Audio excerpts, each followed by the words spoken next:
Hi! In our first video, I'm just going to introduce to you the vocabulary 15 words, just like I would in class. So open up your vocabulary books, hopefully you have them, to lesson 15. We are 3/4 of the way done with vocabulary after this week, so good job. The first word is accentuate. And hopefully this is not a new word to you, but accentuate means to emphasize or stress. So maybe you've heard that song, we got to accentuate the positive, eliminate the negative. So there you go. But anytime you try to accentuate something, you're trying to stress it or bring it out. So like when women wear beautiful eyeshadow, they're trying to accentuate the color of their eyes. Aficionado is a fun word. I believe that is Italian, and that means someone who is an enthusiastic fan or a supporter of. So I know there are kids in this class that are aficionados of Harry Potter, Sabrina and Emma, and there are aficionados of guns, there are aficionados of snowmobiling. Yeah, you can really be an aficionado of anything that you're supportive and enthusiastic about. An antecedent is the thing that comes before the thing. So, for example, if Marx's Communist Manifesto would have been an antecedent to the communist movement. So it was the thing that led to the thing. So an antecedent goes before. Centrifugal, all right, hopefully you've heard this word, a centrifugal force, which is, right, keeping something, when an object is spinning around and around, it is the definition of centrifugal, which is moving or tending away from the center. So think of it as a circle. Convoluted. It means having numerous coils or folds. That's the first definition. I actually use this word a lot as the second definition, complicated or intricate, and I will say that this is a convoluted mess when something is complicated and all mixed up. But you can also have, anytime something isn't clear, like a witness's testimony or, your teenage. Of course, it wouldn't be you, but your brother or sister trying to explain where they were the night before. That would be convoluted. All right. This is a favorite. Decapitate means to kill by cutting off the head. So that's probably all I really need to say about it. But just so you know, you cannot decapitate someone's arm. Okay. It has to be their head, and it means they die. Duh, right? Captain Obvious. So, disingenuous means that someone is not sincere. And I often think that when I hear my children sometimes apologize to their sisters, it can be a bit disingenuous. So, if you think of the word genuine, the root of that is in there, and then it is disingenuous. Indubitable means it's too evident to be doubted, and that's kind of fancy, so just think of it as unquestionable. Okay, so the need for a high school diploma is indubitable. Nobody questions that is necessary.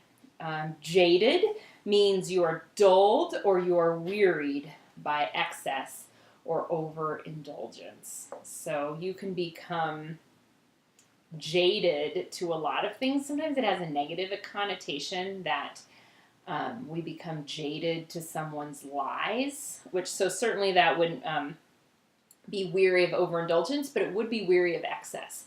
So if I have had excess of anything, I can become jaded to it. We talk about this a lot with video games in this era that we live in, where we can become jaded to violence or the effects of violence because we've seen too much of it. We're jaded.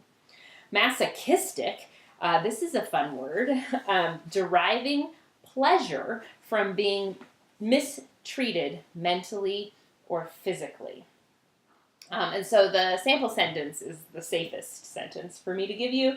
The Boston bathers who enter the frigid waters annually on New Year's Day denied they were masochistic, but claimed instead simply to enjoy the experience. So to me, like anyone who does the polar plunge or any of those things where you willingly and wantingly want to jump into freezing cold waters, like that seems masochistic, right? You're taking pleasure from mistreating your body physically. But who am I to disagree? Momentum, this should be a free word this week. That's the force or speed of movement. It's the force that keeps something in motion once it gets started. So if you figure like a skateboard on a hill, right, that's momentum. It's going to get faster and faster and faster the more movement that it has. Obsolescent is going out of, obsolete. It's becoming obsolete. Something is obsolescent, right? I don't actually use the word obsolescent much, but I do use obsolete. For example, telephone booths are obsolete. Even telephones with the circle dial, those are a bit obsolete as well. It just means they've gone out of use. Potential, look at this other easy word, okay? It's meaning you have possibility or capability. So each, I believe because we were created by God, we are all filled with potential, meaning we have possibility and opportunity. Viscera. All right. Now, you don't hear this often used as a noun like it is here. It's just the internal organs of someone's body is your viscera, okay? But if you look at the second part of it where it says visceral, and that's an adjective, you do hear this word. And it means if you have a visceral reaction to something, it means you feel it as if it were happening to you, but it's not. So sometimes when I'm watching one of my children vomit, I have a visceral reaction and I feel like I'm going to vomit too. And on occasion I do.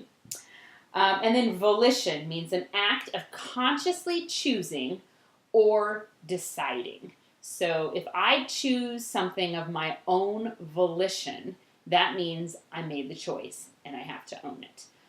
So a lot of times when we're dealing with peer pressure, what our parents want to know is, did you just kind of get swayed, or like did you find yourself caught where the negative behavior occurred, or did you go there of your own volition? Meaning you knew it was going to be bad and you went anyway. So that's volition. That is lesson 15 for next week. I want you to do 15A and take the online quiz by next Tuesday at 5.